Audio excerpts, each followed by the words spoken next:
Welcome to the Rim Break Rodeo. We hope this video helps. In this video, I will explain how to replace struts on a Chevy Malibu. First, gather all your necessary tools. You'll need a reliable jack, sturdy jack stands, and a complete socket set. Don't forget your new struts and a spring compressor, which is crucial for safety. Always wear gloves and eye protection throughout the process to prevent injury. Having everything ready before you start makes the job much smoother and safer. Now, let's prepare your vehicle. Begin by safely lifting your Malibu with the jack and securing it on jack stands. Remove the wheel to gain access to the strut assembly. Carefully disconnect any brake lines and ABS sensors that are attached to the old strut.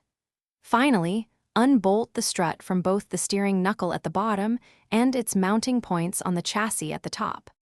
This next step requires caution. Use a spring compressor to carefully compress the old spring.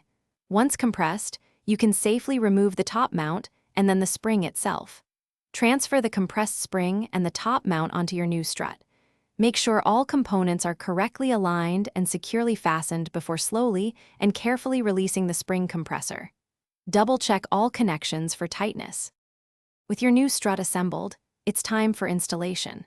Carefully guide the new strut assembly into position, bolting it back to the chassis and the steering knuckle. Reconnect all brake lines and ABS sensors, ensuring they are routed correctly and secured tightly. Once everything is tightened, lower your Malibu and take it for a test drive to ensure proper function. Remember to check the description below for a link to the Echo Dot smart speaker and other great deals. Enjoy your smoother ride. Thanks for watching. Consider subscribing if we helped you.